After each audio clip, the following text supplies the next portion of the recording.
George's Secrets. There's the shortest book ever written. It was a hit cartoon series in the 60s, and now Disney Pictures is hoping it'll be a hit movie in the 90s. This summer, Brendan Fraser is swinging into theaters everywhere as George of the Jungle. George of the jungle, strong as he can be. Watch out for that tree. For those who don't remember, the campy cartoon features a rather klutzy king of the apes. Watch out for that tree. J. Ward Productions had 17 episodes produced between 67 and 71. They ran on ABC.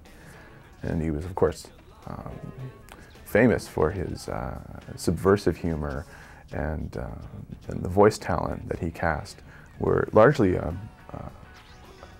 taken from a pool of sort of Borscht Belt comedians. Is that what you were looking for here too, to try to add a little kind of underbelly to the character more than just the broad stuff?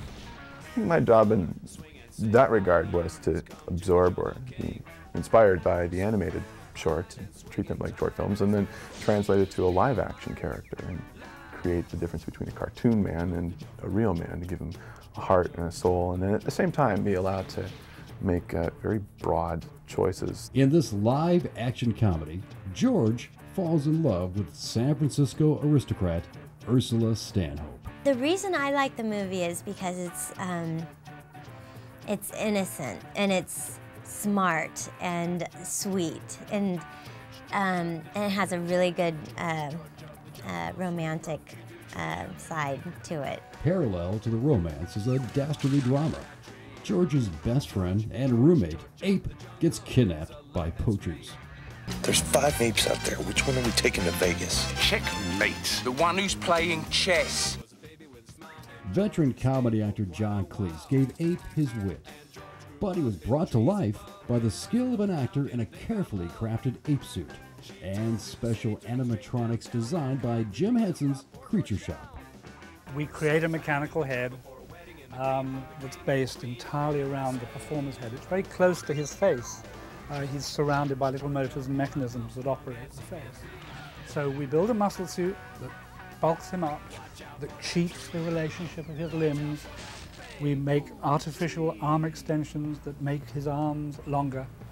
And then we create a hair suit that goes over that muscle suit. And then, of course, we have to make hands for him. We make feet for them. So there's a whole bunch of different pieces that go together to make up an ape costume. The Henson Company also created several other animatronic puppets to add to the film's dazzling special effects.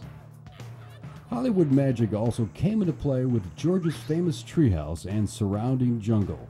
They were constructed in a 700-foot-high airplane hangar in Marina del Rey. The massive set was stocked with over 50 types of plants and various wildlife.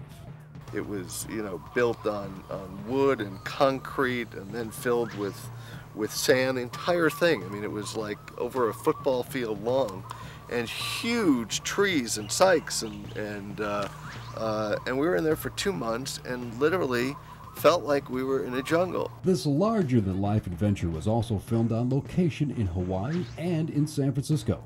However, the travel budget also included another location, the heart of Africa. Not continents away, but the one at the San Diego Wild Animal Park. It was the clever location for the film's premiere. For the event, Disney constructed a giant outdoor theater at the park.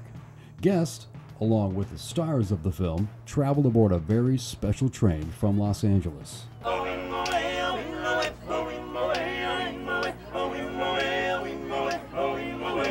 After spending time with the animals and partying in the park,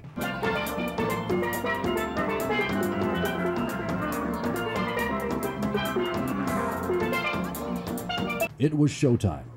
It's really good. It's just really good. I'm a little giddy over it. I'm sorry.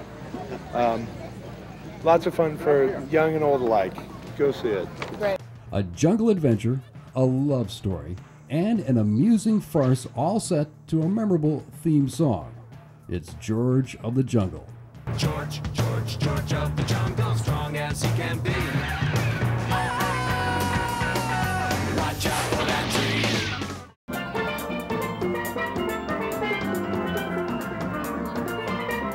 Bye.